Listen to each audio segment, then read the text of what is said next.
Hello everyone, welcome back to my channel. তো চলে এসেছি আজকে দীঘা ভ্রমণের সেকেন্ড পার্টের ভিডিও নিয়ে। তো এটা ছিল আমাদের দীঘাতে দ্বিতীয় দিনের একদম ভোরবেলা, ঠিক আছে। তো আমরা সকাল 5:30 নাগাদ রুম থেকে বেরিয়ে গেছিলাম দীঘার মোহনার উদ্দেশ্যে, সানরাইজ দেখবো বলে। কিন্তু আমাদের কপালটা এতটাই খারাপ ছিল সেদিন, আকাশে প্রচণ্ড মেঘ থাকায় আমরা কিন্তু সানরাইজ একটুও দেখতে পারিনি। তো তাতে কি হয়েছে, আমরা সেখানে গিয়ে অনেক মজা করেছি, অনেক ফটো তুলেছি। আর যেটা হচ্ছে সবচেয়ে মজার বিষয়, আমি সকাল 6টার সময় একদম ভিজে একদম কাকচান, একদম। তো সকাল 6টার মধ্যে ভিজে আমার অবস্থা একদম খারাপ হয়ে গেছিলো। যেসব শীতের পোশাক পরে গেছিলাম মোহনায়, সেগুলো সমস্ত কিছু ভিজে এত ঠান্ডায় কাঁপছিলাম। আসলে আমরা যখন দীঘায় গেছিলাম তখন প্রচণ্ড ঠান্ডা ছিল। জানুয়ারি এন্ডে গেছিলাম, ওই জানুয়ারি 28 তারিখে আমরা গেছি আর 31 তারিখে রিটার্ন করেছি। তবুও তখন ভীষণ ঠান্ডা ছিল। আমার বর বলছিল যে এত শীতের পোশাক নেওয়ার দরকার নেই, সোয়েটার ফোটে কিছু নেওয়ার দরকার নেই। যদি আমি ওর কথা মতো যেতাম তাহলে আমাদেরকে সবাই ঠান্ডায় কাঁপতে হতো। শুরুতেই আমি এত পরিমাণ ভিজে গেছি যে আর কোনো ফটো ভিডিও করার আমার এনার্জি হচ্ছিল না। তাই যেহেতু পুরো ভিডিওটা তোমাদের সাথে শেয়ার করবো, তাই অল্প অল্প করে কন্টিনিউ করছিলাম। আর আমি ঠান্ডায় একবারে জমে যাচ্ছিলাম। আর মোহনার হাওয়া একটা বড় বড় ঢেউ আসছে, আরও মনে হচ্ছে একদম হৃৎপিণ্ড কেঁপে যাচ্ছে ঠান্ডাতে। কিন্তু ঠান্ডা লাগুক আর যাই লাগুক, ঠান্ডায় মরে যায় না কেন। সমুদ্রে প্রথমবার গেছি, ফটো ভিডিও করাটা তো মাস্ট। আর এখানে দেখো পিয়া আমাদের ভিডিও করে দিচ্ছে।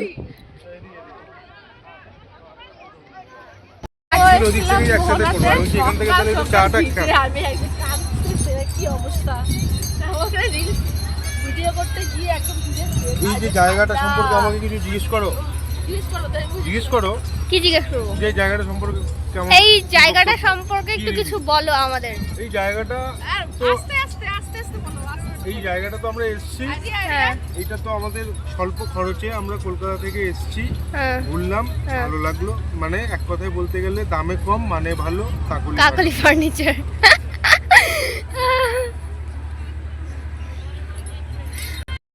তো আমরা সবাই বিচের ধারে এখন ব্রেকফাস্ট করে নিয়েছি। বলো কি খেলে বলো? পুরি, বাটার টোস্ট, ম্যাগি, আচ্ছা। আর মা খেয়েছে হচ্ছে খেজুরের রস, ভালো না। আর প্রিয়া খাচ্ছে যে ম্যাগি। সমুদ্রের ধারে ম্যাগি কেমন? এত গরমটা মুখে দিচ্ছে।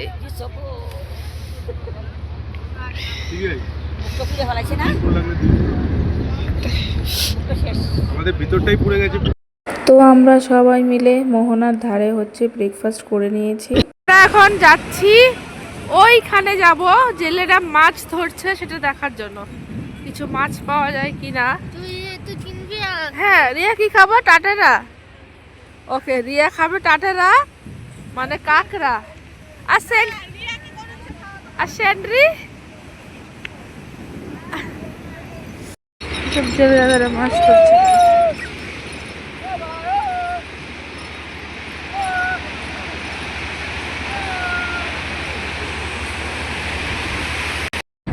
জিজ্ঞেস কর না মাছ কেনা যায় নাকি, আমাদের মতো মানুষকে মাছ দেবে না? না, এবার জিজ্ঞেস তো কালকে সকালে নেওয়া যাবে কিনা। কালকে সকালে নিলে কি করা হবে? বাইরে থাকবে, নষ্ট হয়ে যাবে। শোনো, এটা তোমাকে নিতে হলে এটা ধরো দুপুরে তুলবে, দুপুরে আসতে হবে। জিজ্ঞেস তো করে যাবে আমাদের মতো লোক আছে, অল্প কিছু বিক্রি করে কিনা। আমরা দীঘায় যাওয়ার আগে কিন্তু আমার শাশুড়ি মা আমাকে বলে দিয়েছিল, দীঘায় যখন যাচ্ছিস তাহলে অবশ্যই মোহনাতে গিয়ে মাছ কিনবি। কিন্তু আমরা সেদিন মোহনাতে গিয়ে মাছ কিনতে পারিনি বলে পাশে মাছের আড়ত আছে, সেখানে গেছিলাম মাছ কিনতে। কিন্তু মাছ বাজারে গিয়ে গন্ধে আমার অবস্থা একদম বেহাল হয়ে গেছে। এই যে কি বিচ্ছিরি গন্ধ, মাছ খাওয়ার আমার ভক্তিই উঠে গেছে। তো এখান থেকে আমরা কিছু বাগদা চিংড়ি কিনে নিয়েছিলাম। আর এত কম দাম আর এত ফ্রেশ মাছ কি আর বলবো, মাত্র 220 টাকা কিলো করে কিনেছিলাম। এখন চালু হলো। স্নান করতে চলে এসেছি। আমরা সকাল পর্যন্ত ভেবেছিলাম কেউ স্নান করতে আসবে না, সবার সর্দি লেগে অবস্থা শেষ।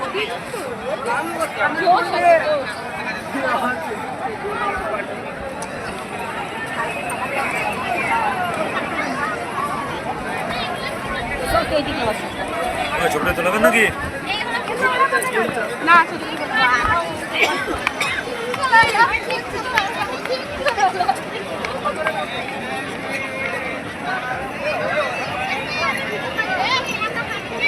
তারপর সন্ধেবেলা আমরা সবাই ঘুম থেকে উঠে ফ্রেশ ট্রেশ হয়ে চলে গেছিলাম জগন্নাথ দেবের মন্দিরে। তো আজকে দীঘাতে আমাদের হচ্ছে দ্বিতীয় দিনের সন্ধ্যেতে, আমরা এখন 7টা নাগাদ বাজে। আমরা টিকিট কাউন্টার থেকে টিকিট কেটে জুতো রেখে এখন আমরা জগন্নাথ মন্দিরে প্রবেশ করছি। তো চলো দেখাচ্ছি।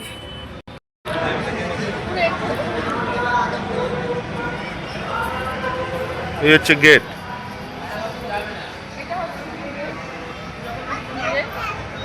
আর আমরা এখন এন্ট্রান্সে আছি, তাই তো? হ্যাঁ, এটা হচ্ছে এন্ট্রান্স। দারুণ করেছে, যাই হোক ভালো লাগছে আর কি, না খুব সুন্দর।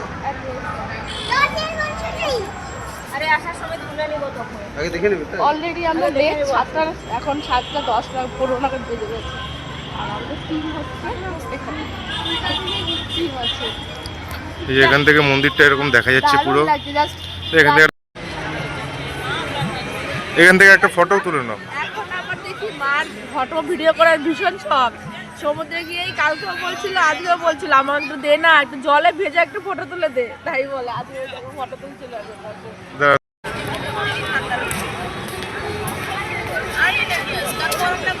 কিন্তু অনেকটা বলো, অনেকটা এরিয়া জুড়ে মন্দিরটা, কিন্তু ওদিকটা কি বেরিয়ে যাওয়া আছে কিছু।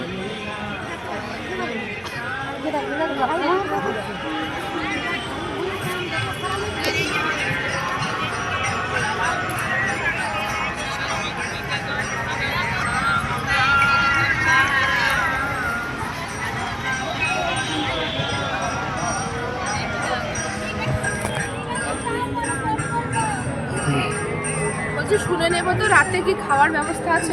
টিকিট কেটে আমার খাওয়া হয়ে যাবে। ওই তো দেখো পড়ে এসছে, তুমি বললে কি হতো? হ্যাঁ করতে চেয়েছি। বললে না কেন?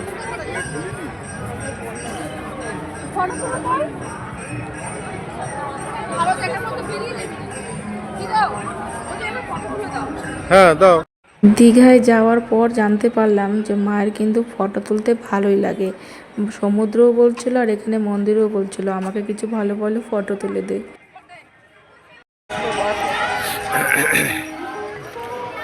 এখান থেকে একটু ভিউটা দেখিয়ে দিই। ও খুব সুন্দর চারিদিকটা।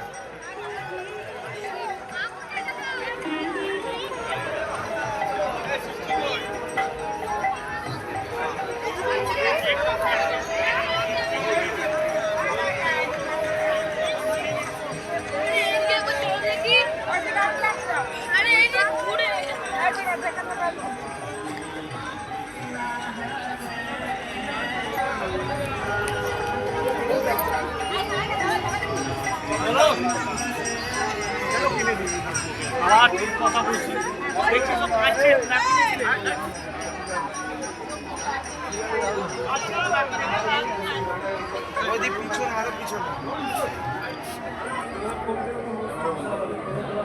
মন্দিরে ঢোকার যে এন্ট্রান্সের মেইন গেটটা ছিল সেখানে হচ্ছে কিন্তু ভিডিও করা নিষেধ ছিল। তারপর যখন ভেতরে প্রবেশ করে গেলাম, তারপর তুমি ফটো ভিডিও যাই ইচ্ছে তুমি করতে পারো, কোনো নিষেধ ছিল না। মায়ের তো শুরু থেকেই ইচ্ছে ছিল যে মন্দিরে গিয়ে পুজো দেবে, কিন্তু আমরা সেদিন দুপুরে এত বেশি ঘুমিয়ে পড়েছি যে 5টার সময় অ্যালার্ম বেজেছে, আমরা কেউ টের পাইনি। প্রত্যেকের মোবাইলে অ্যালার্ম বেজেছে, আমরা কেউই টের পাইনি। যখন আমরা টের পেয়েছি তখন বাজে 6:30। আমরা কোনো রকমের এটা হচ্ছে মেইন মন্দিরে এন্ট্রান্স। তো এখানে এখন পুজো হচ্ছে, এখানে তো ক্যামেরা অ্যালাউ নেই সব। এখন হচ্ছে আর রাত 8টা বাজে, তো মন্দিরটা এখন ক্লোজ, সবাইকে বের করে দিল। আমাদের সবার ভীষণ ইচ্ছে ছিল মন্দিরে গিয়ে ভোগ খাওয়ার, কিন্তু আমরা সেটা এবার মিস করে ফেলেছি। ভোগের জন্য যে টিকিট কাটতে হয় সেটা হচ্ছে তোমার ওই 7:30টার মধ্যে কাটতে হয়, যেহেতু আমরা অনেকটাই পরে গেছি তাই কিন্তু ভোগ করতে পারি। আজকে আমাদের দীঘায় লাস্ট ডে, মানে আমরা একটু পরে বেরিয়ে যাবো 10টা নাগাদ, তাই তো? এখন বাজে 7:30, আমরা মাছ কিনতে এসেছিলাম, মাছ নিলাম, ইলিশ মাছ, বড় বড় কাঁকড়া নিয়েছি বলো, আর শুটকি মাছ নিয়েছি। আর এখন একটু বিচে লাস্টে একটু পাটা ভিজিয়ে যাই। আর তো কবে আসবে আসবে তো অবশ্যই, জলটা নোংরা। তো ফেরার দিন সকালবেলা আমি আর ও মিলে চলে গেছিলাম মাছের আড়তে। আগের দিন যেখানে গিয়ে মাছ কিনতে পারিনি, শুধু চিংড়ি মাছ কিনে নিয়ে চলে এসেছিলাম 1 কিলো, তার পরের দিন সকালবেলা সেখানেই গেছিলাম মাছ কিনতে। তো পরের দিন গিয়ে দেখলাম আরও বেশি মাছ ছিল, তো আমরা সেখান থেকে 1.5 কিলো কাঁকড়া, ইলিশ মাছ, আরও চিংড়ি মাছ এসব নিয়ে এসেছিলাম। মানে আমরা এখানে যে দামে কিনি তার চেয়ে মানে কি বলবো, একদমই কম, একদমই সস্তা। আমরা ওই সব মিলিয়ে 3,000 টাকার মতো মাছ কিনেছিলাম। তো আমাদের দীঘার ট্যুরটা কিন্তু বেশ ভালোই কাটলো। তো চলো টাটা।